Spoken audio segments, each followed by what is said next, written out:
Allah katakan yarfa'ul ladzina amanu minkum wal ladzina utul madarajat. Allah akan mengangkat derajat orang yang beriman di antara kamu, kemudian orang berilmu di antara kamu. Allah mengejaan, Allah akan mengangkat orang-orang itu. Dan orang-orang berilmu itu kalau makin banyak ilmu kita, kita masih makin banyak jadi ikutan kita. Kenapa banyak jemaah orang ustaz-ustaz yang bagus itu Bapak Ibunya banyak. Orang pergi melihatnya, orang mendengarnya Bapak Ibu. Jadi semakin banyak ilmu kita, semakin banyak orang mengikuti Bapak. Jadi ilmu itu penting. Untuk itu kita usahakan dalam hidup kita baca buku-buku. Ada waktu senggang kita baca buku, ada waktu bisa kita datang pengajian, kita datang pengajian menambah ilmu kita Bapak Ibu ya. Sabbihisma rabbikal a'la alladzi khalaqa fasawwa. Assalamualaikum warahmatullahi wabarakatuh. Alhamdulillahi ahyana ba'dama amatana wa ilaihi nusur. Asyhadu an la ilaha illallah, asyhadu anna Muhammadar Rasulullah. Allahumma sholli ala Muhammad wa ala ali Muhammad. Wa ya ayyuhal khadirun ittaqullaha haqqa tuqatih wa la tamutunna illa wa antum muslimun.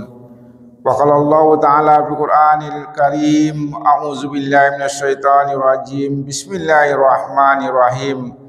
Wala ta'fu ma laysa laka bihi ilmun. Innas sama wal absara wal fuada kullu ulaika kana anhu mas'ula. Shadaqallahu azim. Dan janganlah kamu mengikuti sesuatu yang tidak kamu ketahui, karena pendengaran, penglihatan dan hati nurani semua itu akan diminta pertanggungjawabannya. Maha benar Allah dengan segala firman-Nya. Alhamdulillah, puji dan syukur kita sampaikan kepada Allah Subhanahu wa taala yang telah menanamkan ketaatan pada diri kita, sehingga dengan iman yang ada pada diri kita, ketakwaan yang ada pada kita, Allah anugerahkan kesehatan kepada kita. Semua itu kita telah datang ke rumah Allah ini untuk beribadah kepadanya. Doa kita kepada Allah Subhanahu wa taala semuanya itu dipertahankan Allah untuk kita, sehingga kita tetap sampai akhir hayat kita selalu dalam lindungan Allah dan selalu beribadah kepada Allah Subhanahu wa taala. Amin ya Allah, amin ya rabbal alamin. Kemudian salawat dan salam disampaikan kepada Nabi besar kita Muhammad sallallahu alaihi wasallam. Allahumma sholli ala Muhammad wa ala ali Muhammad.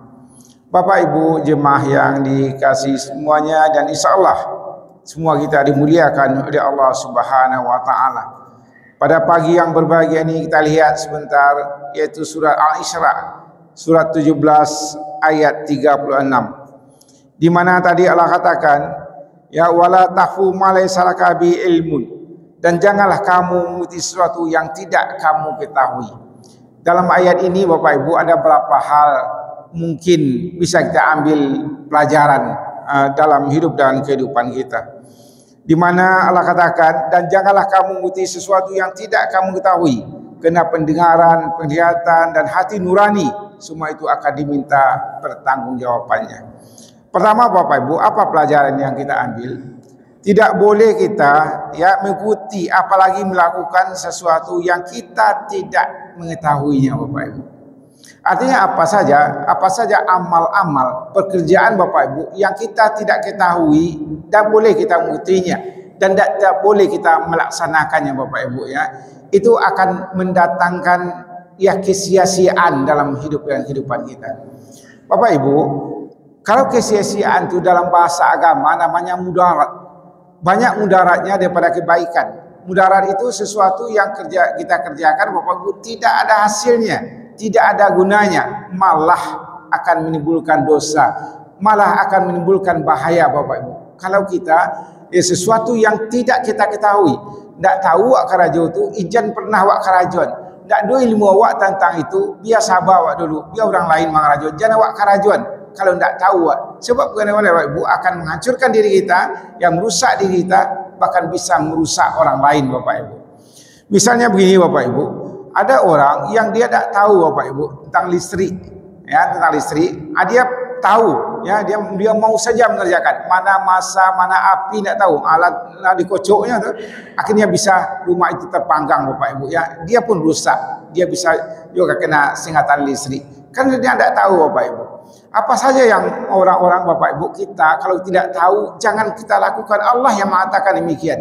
Sebab kalau kita lakukan juga kita tidak mengetahui Bapak Ibu ya. Awak misalnya tidak pandai ke mau tu, alun pandai awak, kalau awak kecil awak pandai. Akhirnya bagaimana? Kita nanti kena pelanggaran, kita rusak, orang lain akan rusak bagi kita. Itu sesuatu yang kita tak bisa, jangan kita bisa Bapak Ibu ya. Itu contohnya. Kalau dalam beramal Bapak Ibu ya, misalnya kenapa orang pergi umrah, pergi haji Bapak Ibu perlu menasik? Kenapa perlu ilmu dulu? So kalau kerja itu tidak ada ilmu, nak buat pergi ke Makkah jauh-jauh tu tidak ada gunanya dah. Ya misalnya bagaimana kita kalau pakai ikhram, apa yang boleh, apa yang tidak boleh, awak Allah tahu sikit awak. Padahal tidak ada arti sama sekali yang kita kerjakan itu Bapak Ibu. Jadi baik dalam amal Bapak Ibu, dalam salat misalnya, kita juga harus tahu Bapak Ibu. Tidak boleh kita tidak tahu sampai kita tahu. Dan kita tidak boleh pula mengikuti orang-orang yang Bapak Ibu tanpa ilmu kita. Ikuti-ikuti sih tidak bisa dah. Seperti itu Bapak Ibu ya. Ada kemarin ini Bapak Ibu berapa waktu yang lalu seorang istri bertanya kepada kami Bapak Ibu, nanya kecian, Pak Haji, suami yang boko baca doa iftitah kau tak balik-balik nama musyrikin, nama muslimin. Baca caranya tu Pak Haji. Itu yang kecian. Sebetulnya kalau kita bisa awalnya tentu kita belajar ulang baca doa iftitah itu. Baca tu wajhi alillah situ kan ada musyrikin, ada muslimin, dia tak balik-balik yang baca dah sudah sah sih. Jadi kalau kita tahu Bapak Ibu, ampun kesian, kalau memang betul-betul Bapak tidak bisa, itu tidak wajib, itu sunat kita bacanya. Baca aja Al-Fatihah, itu selesai. Jadi kalau awak baca juga, awak pasun juga tidak tahu awak tu, memang tidak sah salat kita. Kita katakan kita orang musyrik, padahal kita orang Muslim. Ya, tak balik-balik yang baca. Jadi sebaiknya Bapak Ibu kita belajar. Ya, belajar kita sehingga kita betul-betul mengetahui ya bagaimana salat yang baik, bagaimana puasa yang baik. Awaklah puasa, awak tidak tahu tentu tentang ilmu puasa. Awak puasa menahan lapar dan haus saja. Padahal misalnya ghibah, mengecek orang lain, batal saya puasa awak. Tentu perlu ilmu kita. Jadi jangan kita melaksanakan pekerjaan yang tidak ada ilmunya bagi kita. Harus kita punya ilmu Bapak Ibu ya. Kalau kita tidak tahu, kita belajar dan kita jangan mengikuti. Allah ngecek jadi ikuti sih. Orang tu model kau, awak model tu lo, indak cari dulu. Berbandingkan dulu. Itu kita dalam beragama ini Bapak Ibu baru kita ikuti, barulah selamai Bapak Ibu. Karena Allah mengatakan di sini, wala taqfu ma laysa laka bi ilmun. Jangan apa aja kata Allah Subhanahu wa taala, dan jangan kamu mengikuti sesuatu yang tidak kamu ketahui. Jadi awak ikuti saya, awak tak tahu ikuti saya awak. Ba guru awak bantu itu je. Awak cari perbandingan guru kok cucuk nak awak guru ya ikut. Cucuk awak kemari ndak. Awak ikuti saya, kamu sasih awak. Itu Bapak Ibu ya. Pertama itu. Kemudian Allah katakan Bapak Ibu, mencari ilmu itu hukumnya wajib. Semakin banyak ilmu kita, makin banyak yang menjadi ikutan bagi kita. Jadi menuntut ilmu itu Bapak Ibu ya wajib. Apa kata Allah? Memang Nabi besar kita Muslim, taliban ilmu ya faridatun ala kulli muslim. Ya, menuntut ilmu wajib bagi setiap muslim kok. Jadi awak Bapak Ibu ya, alhamdulillah kita hadir pagi di masjid kita pagi ini, banyak guru-guru kita menyampaikan pengajian. Mudah-mudahan sakit sampainya tu mau balik ni yang cek kat sakit tapi awak amalkan ilmu tu Bapak Ibu. Ini wajib. Menuntut ilmu ni wajib Bapak Ibu. Tak boleh tidak. Allah katakan berbeza orang dak berilmu, orang juga ilmu. Allah katakan yarfa'ul ladzina amanu minkum wal ladzina utul madarajat. Allah akan mengangkat derajat orang yang beriman di antara kamu, kemudian orang berilmu di antara kamu. Allah mengejaan, Allah akan mengangkat orang-orang itu.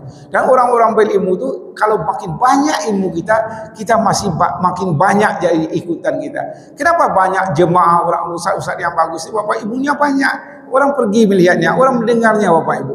Jadi semakin banyak ilmu kita, semakin banyak orang mengikuti Bapak. Jadi ilmu itu penting. Untuk itu kita usahakan dalam hidup kita baca buku-buku. Ada waktu senggang kita baca buku. Ada waktu bisa kita datang pengajian, menambah ilmu kita Bapak Ibu ya. So seperti kami katakan tadi, Nabi mengatakan taliban ilmu faridatan ala kulli muslim ya, wajib setiap Muslim itu untuk menuntut ilmu itu Bapak Ibu ya. Kemudian kita sentuh sederhana Bapak Ibu ya, pentingnya ilmu ini. Wawau Bapak Ibu, wawau napa iwa buru tu Bapak Ibu nak pandainya baburu wawau tu boleh awak makan daging. Tapi wawau nak pandai baburu, tidak boleh awak pacik-pacik daging. Itu penting, itu bedanya Bapak Ibu. Wawau saya nak ilmu tapi tangkapannya itu buruannya boleh awak makan. Tapi kalau tidak ilmunya tidak bisa. Jadi itu apalagi kita manusia ini Bapak Ibu harus kita punya ilmu, tak boleh tidak. Jangan awak macam awak nak tahu, saya nak cari tahu sehingga kita punya ilmu. Ya, itu Bapak Ibu ya. Kemudian yang ketiga, di sini Allah katakan wala taqful ma laysa laka bi ilmun inna sam'a wal basara wal fu'ad. Jadi alat untuk mendapatkan ilmu itu ada namanya Bapak Ibu mata, telinga dan hati. Awak cari Bapak Ibu, ada orang yang bakarajo nak bakarajo yang batukang, nyulai mencaliak kepada tukang tu karajo. Nah, matunya melihat tapi tidak memperhatikan. Matanya ada melihat ya Bapak Ibu ya. Kemudian nilai mendengar telinga itu bukan tak mendengar tapi tidak mendengar apa ilmu yang ada dari kepala tukang tu. Kemudian tak dimasukkannya dalam hatinya Bapak Ibu. Hatinya kok tak ada di karajo tu, hati cuma nya karajo saya tidak pernahnya barangkit jadi memang pekerja sampai gaek jadi itu sila. Orang masuk bengkel Bapak Ibu kan mata kuliah orang masuk je bengkel gini kau atau beko berubahnya akhirnya jadi montirnya lah. Kenapa Bapak Ibu anak-anak di sekolah Bapak Ibu ya, kenapa tidak bisa? Inyo lagi perhatian guru tu, inyo lagi mencari tapi tidak perhatian. Kunjungnya danga, tapi inyo danga antara nama-nama danga, tidak sama nanya danga ke cik guru ini.